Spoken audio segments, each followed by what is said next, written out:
Well, so it's going to be just 2:29 right now, and originally we were gonna have another person introduce Sam, but he's a little bit camera shy, so I guess I got to do it. So I guess the best way I can introduce our next speaker is Council 9 Black Badge winner Sam Erb. Thank you. Thank you.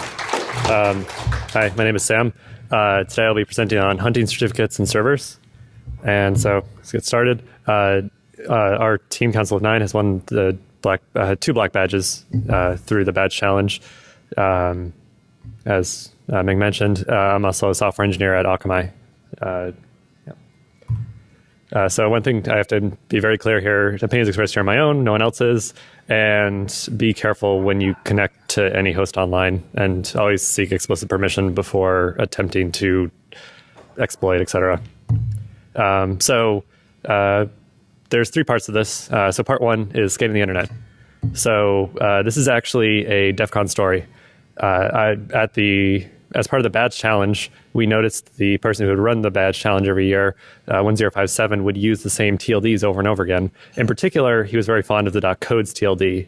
Unfortunately, there are not a lot of .codes domain names, so he picked up on this and started monitoring for any new .codes registration online, and as well as scanning the internet for domains hosted that contained a .code domain.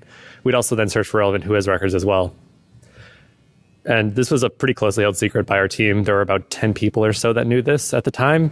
And I'm really only sharing it now simply because the contest is largely over in its current form anyways. And so our scanners actually worked. They picked up one domain.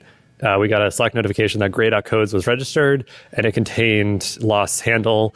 Therefore, it must be him, obviously. So it contained a series of puzzles. So we visited the website. We spent about 72 hours not really sleeping, solving the puzzles, thinking it was a registration for a contest or something similar. And we sent through the solution on the final step. This was November 2nd, 2016.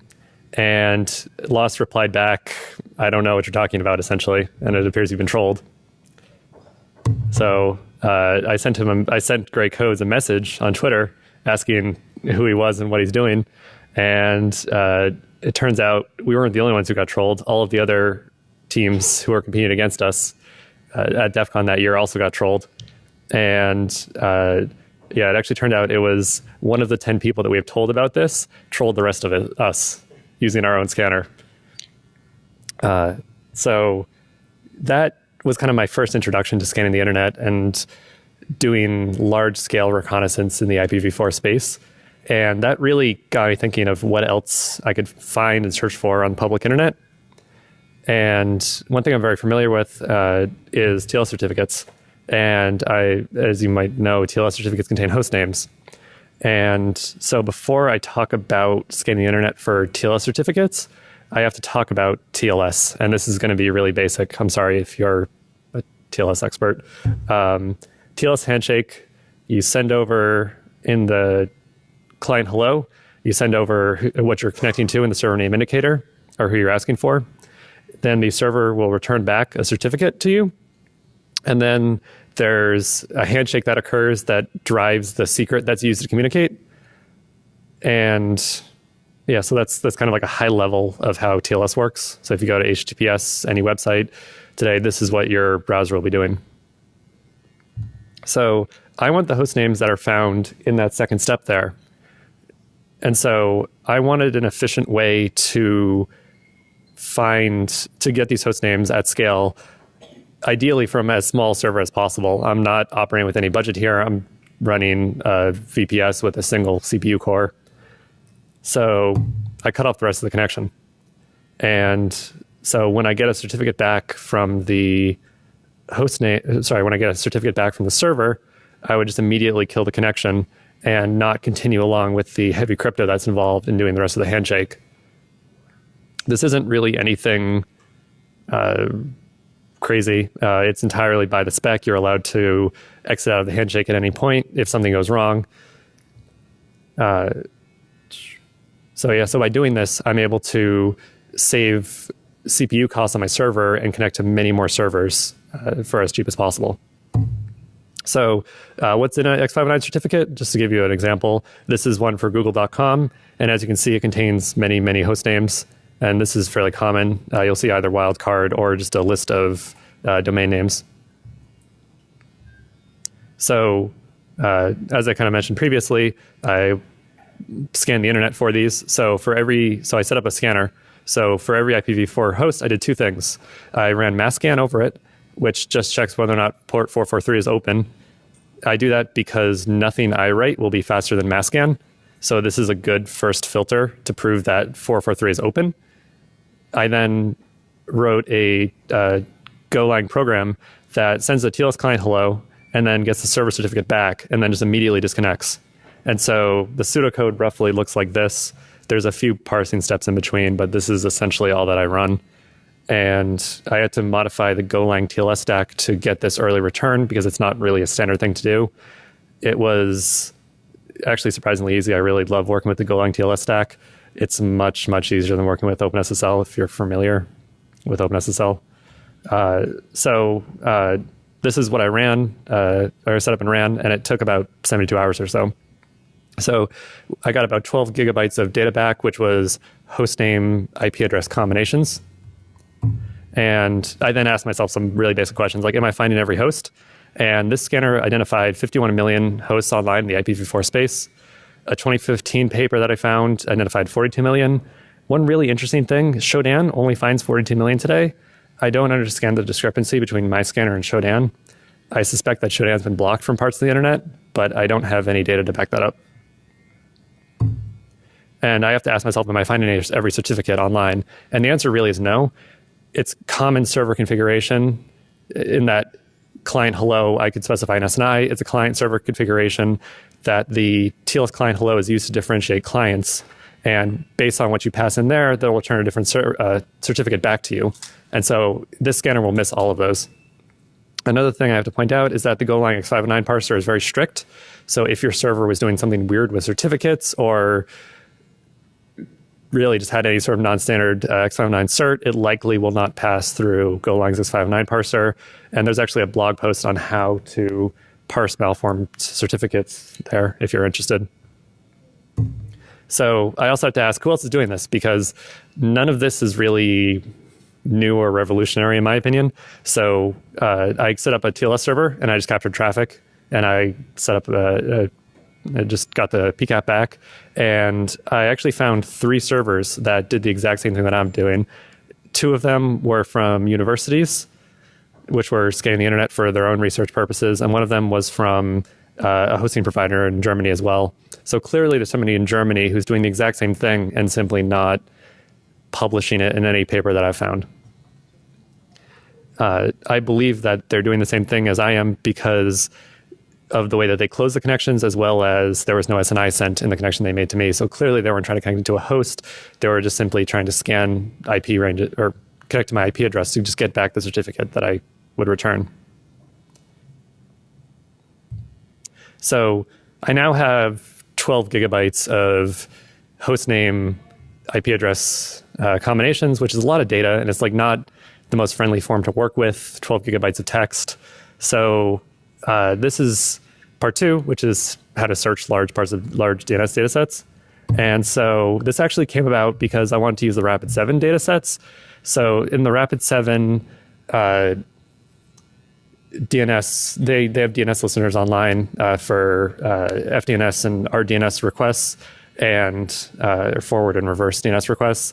And you can just go to their website and download this. It's a great resource. I love it. It's just really hard to work with because it's 10 gigabytes of compressed text, which expands out to about 100 gigabytes of uncompressed text. And so this always took a long time to search. Every time I wanted to search through this, it took about 20 minutes, which is a little bit insane.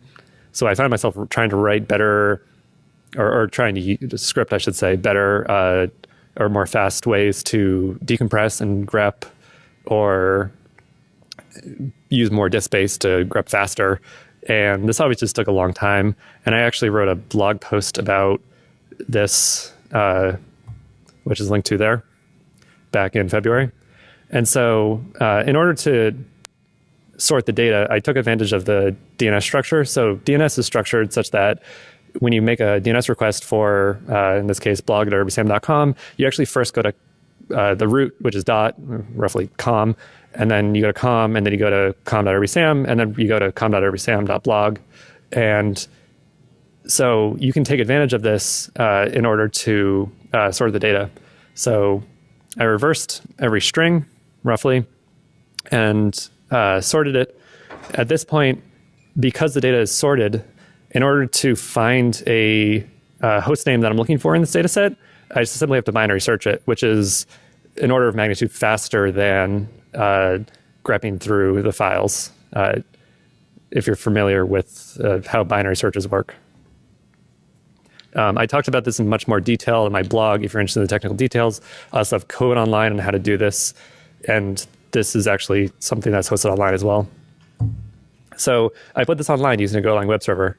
It's available today on dns.bufferover.run/DNS, and you get back data from the Rapid7 datasets. I use this myself. It's a great way to just quickly grep through them if you're searching for something. And I also posted the runtime on there. The runtime is usually a fraction of a second to binary search this data. And I also linked to my GitHub account here, which has the data, or has the code to generate this server in it, or convert the data into a searchable format that's usable by the server. So one day I woke up and I checked the traffic for this website, and I saw this, and I thought, man, I'm a really good blogger. But what had actually happened was I got pulled into something called AMAS, which is a utility for hostname reconnaissance that's published by OWASP. And this was completely unknown to me. Luckily, the server held up. I'm a little bit proud of that personally. But that was the source of all this data. And the fact that it's so heavily cached means that everyone's searching for the same host names, or they're repeatedly searching for the same host names over and over again, which I found really interesting. So I actually don't collect data on this. I don't actually know what everyone's searching for, and I frankly don't really want to. So now that I have a good data set and I have a good way to search it, I want to put it all together. And so similar to the DNS records with Rapid7, I hosted this online at tls.bufferover.run/DNS. And this is actually online today, and you're welcome to try it out. It's literally just a combination of the data set that my TL scanner picked up, as well as the server behind the Rapid7 data set. And this is actually fully automated at this point, so this will refresh once a week. So I then have to compare myself to what else is out there. I'm mostly just curious to see if this is even necessary. And so Shodan.io should contain similar results. It's not free. I found that my TLS scanner tends to pick up some more results than Shodan, which I found interesting. And that kind of goes back to my previous point that I think Shodan is being blocked by large parts of the internet, but I don't have any data to really prove that. Certificate transparency monitors are awesome, but they only contain publicly trusted certs, and they don't link back to where the cert came from. And Rapid7 actually has a TLS dataset, but it's only the new certificates they encounter in their scans every week. They don't have historical data unless you have an account with them. And there are many others. The OWASP AMS tool has a great list of existing resources online. So just to give a demo here, obviously hack yourself first, plug in your company's name, see what you find. I find that really interesting. There's also, when I build these tools, one of the first things I do is I run them against .mil. And I report whatever I find back to the DoD Vulnerability Disclosure Program. So if you're interested in finding vulnerabilities, go look at the 473,000 results here, find a host name, try and exploit it, report what you find. So I did that, and I found a WebLogic remote code execution that was still online from 2017 exploit, and I was able to exploit it and report it in. And I just do this simply to test my tools, but at the same time, it's because of the because the military has such a variation of technology online, because it's all subcontracted out, it's not all PHP, it's not all Java, your tools will likely pick up something interesting. And so actually one interesting thing about this is that they actually blocked outbound traffic, which would likely make automated scanners fail here. So I was able to demonstrate this by injecting a sleep of 12 seconds, and then the result took 12 seconds to return back to me, demonstrating RCE. So yeah, hack yourself first, hack your military first. Thank you.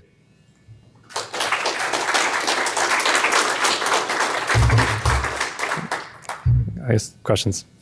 Provider do you use to run the mass scan? I use Linode. With Linode, if you are a security researcher, or sorry, if you're doing something for security research, you can get a security researcher designation on your account, which means that as long as you follow their rules and you have like a page that links to what your tool is doing, connecting to other hosts, they'll have an automated reply to anybody filing abuse complaints against you. So can you query this data based on fingerprint?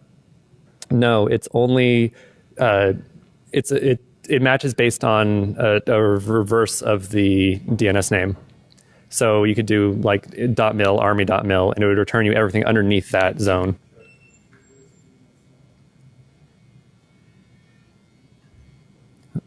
Any other questions? Thank you. I hope this was interesting.